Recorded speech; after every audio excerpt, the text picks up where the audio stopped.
The test of trees. Damarie and Tanner stood at the base of a giant sequoia that stretched 150 feet tall. The base of the tree trunk was 6 feet in diameter, and its first set of branches didn't start until 30 feet from the ground. The bark was richly colored in dark gray, and the leaves sparkled green and amber. Nacien stood behind the rear of his students with his hands cupped behind him as he surveyed the tree and their reaction to it. "The life of a warrior is a life of balance," he preached. "You must find equal footing for love and hate, ignorance and wisdom. Anger and forgiveness," Damarie added. "Strength and weakness," Tanner concluded. "There is also speed and patience," Nacien added. 8 powerful-looking woodsmen with bulging biceps and massive forearms marched out of the woods carrying axes over their shoulders. The blades were 3 feet long, and the cherrywood axe handles at least twice that length. Nacien waved his hands, and the men took their place at the base of the tree. "Trees are connected to everything in the forest," he began. "They are connected to the soil, which links them to the Black Mountain. They are connected to the water that falls upon their leaves. They are connected to the food provided to them by the loam and the earth. They are connected to the wind, the sun, the moon, and all the people who draw from their land. You too must be connected to everything and everyone around you." He took a step forward and pointed towards the top of the tree. "You will fight your way to the apex of this tree and return before these fine woodsmen bring it down," Nacien instructed. "Oh," Tanner questioned. "What if we cannot descend in time?" Nacien's tone was flat. "You and the tree will fall." He took 5 steps backwards, and suddenly the woodsmen raced to the base of the tree and began chopping furiously. Tanner and Damarie gawked at each other and leapt onto the wide tree. They scaled it as if it were the face of a vast mountain, and they were rock climbing. Damarie's smaller frame was easier to maneuver over and around the thick, bulging bark of the tree. She was much lighter on her feet and reached the 30-foot-tall branch first. Once she grabbed a hold of the tree limbs, she increased her lead by climbing along the trunk of the tree and using the branches of assorted sizes as a makeshift ladder. When she stopped momentarily to check beneath her, she was stunned to see that Tanner was right behind her and reaching for her leg. He grabbed her ankle and pulled downward. Damarie lost her grip and fell to a Y-shaped branch just below Tanner. "I believe you have cheated, my young lord," she screamed. "I believe you thought you had the advantage," he retorted. "Again you are wrong, masked one." Tanner used his powerful upper body strength to heft himself higher over the limbs of the tree. He began putting ample distance between him and Damarie. Damarie ran to the outer branch, where they were thinner and smaller. She palmed the branch and swung her body forward, keeping her legs tightly together and extending her body in a perfectly straight line. She went up and over the branch to the next higher branch.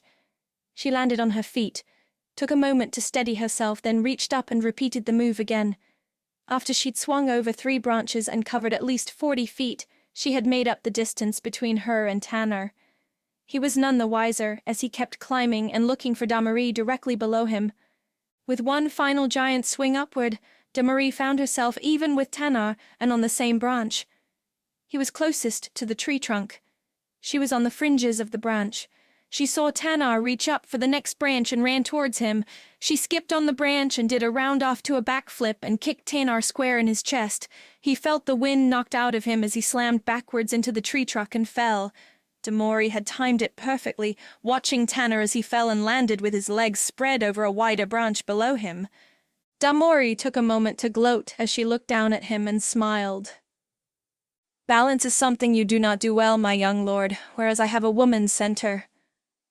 And she was gone in a flash, climbing higher and higher. Tanner took a deep breath and launched himself up from the branch and started climbing after her.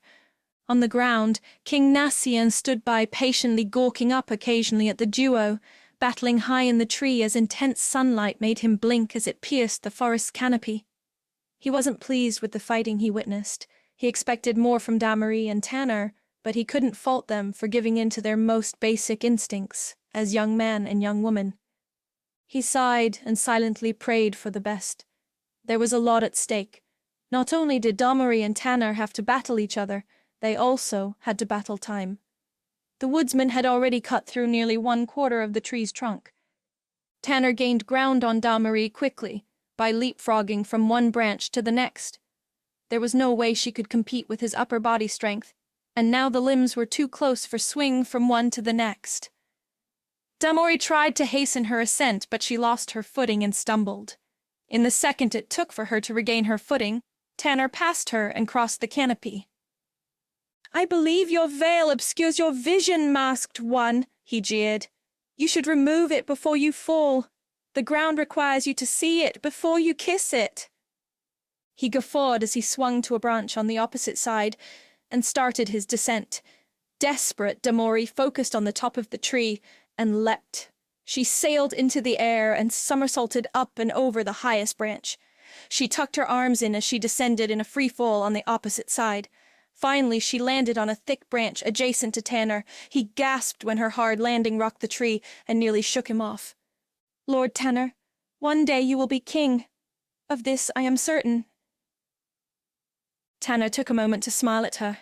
He appreciated the sentiment. He nodded his approval, but Damori was already on her way down. "Just as I am certain that you will never best me," she bellowed from below. Even further below, the woodsmen had cut through nearly one half of the tree's trunk.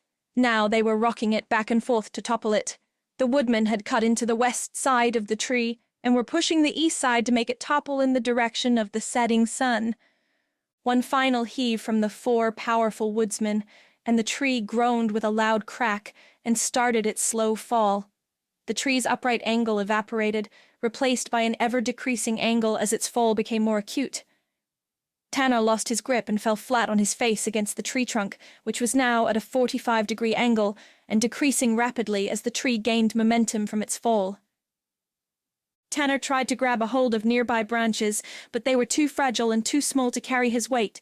The base of the twigs snapped off in his hands, sending him flailing for something to grasp. Instinctively, Damori ran towards Tanner and slid into a straddle position around the tree trunk. As Tanner fell and slipped off the tree, Damori grabbed his hand and used the momentum of his fall to swing up behind her to the trunk. She jumped to her feet and grabbed his hand as ran a tightrope path along the falling tree. As the tree fell nearer to the ground, Damori and Tanner leapt off together, hand in hand, just before it crashed to the ground. They landed hard amongst the foliage in the forest and the freshly fallen leaves from the tree. Both Damori and Tanner tumbled in the dirt until they rolled to a stop. After a few moments, the rustling of the fallen tree died down as it rocked back and forth before it rolled to a stop. Tanner and Damori looked up at Nacien as he stood over them. They waited for an eternity for some indication of their failure, but none came. Finally, Nacien nodded his approval. He turned on his heels and departed with the woodsmen. Tanner panted heavily as he watched his father walk towards the sun and disappear into the black wildwood with the woodsman. He took a huge gulp of air as he felt breathless, and he tried to slow her rapidly beating heart.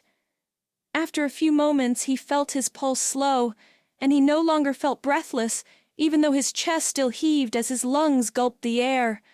Concern washed over his face, and he turned to Damori to see how affected she'd been by the action and drama. She turned to him and smiled. She was not the least bit tired or out of breath.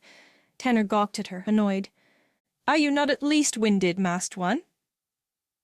Tanner was incredulous. Damori shook her head and smiled again.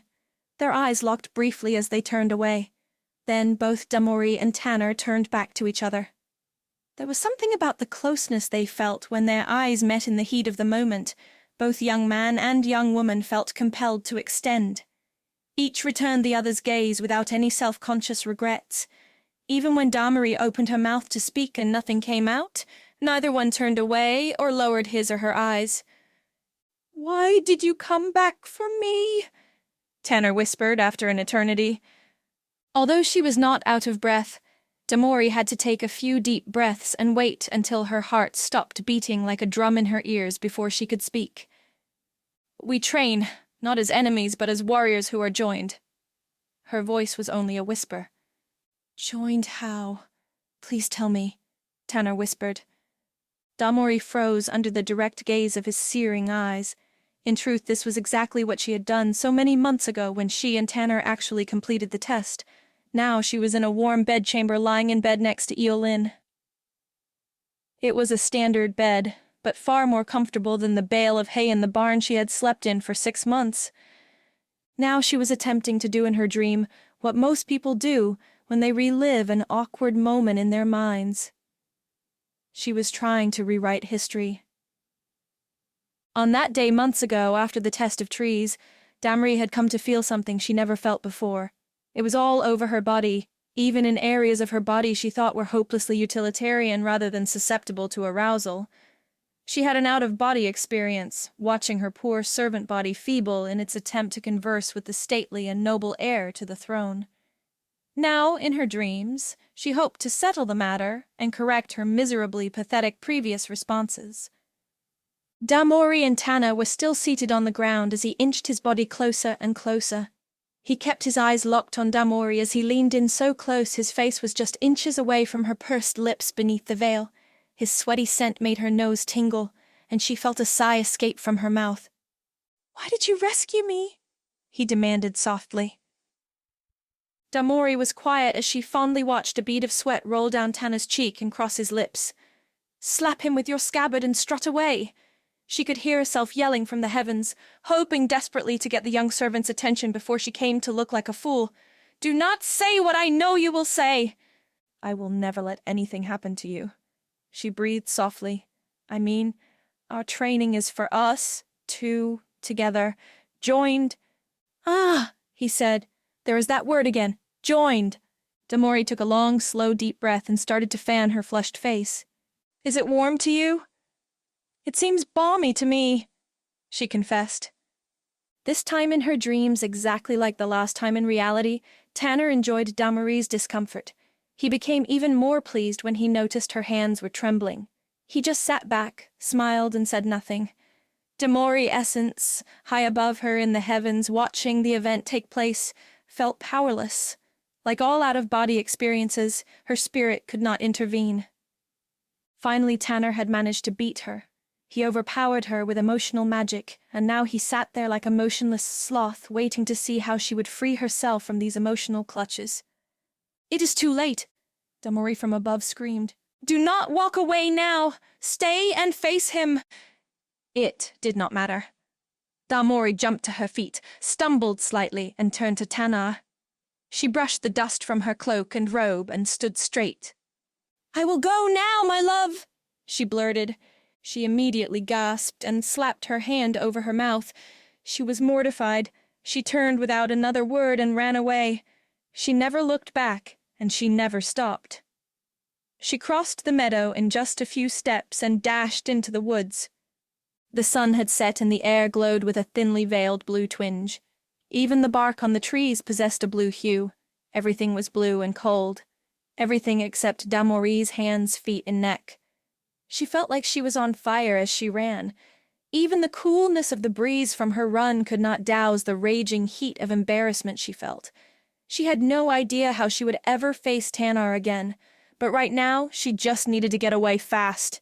Even in her dreams she failed, as she had failed on that fateful day. But the one thing her dreams could not change is the thing she had not been privy to on that fateful day. Damory had escaped from the situation so abruptly she did not hear the words that slipped from Tanner's lips. Words he had not meant to say, but nonetheless were true and draped in intent. Tanner had watched Damory disappear into the woods. He did not try to hide the broad smile on his face. There was no need. He was alone. And because he was alone, he had no reason to whisper the next words that came from his lips. "Lady Damory, I will see you again soon, my love." He added, "I will see all of you,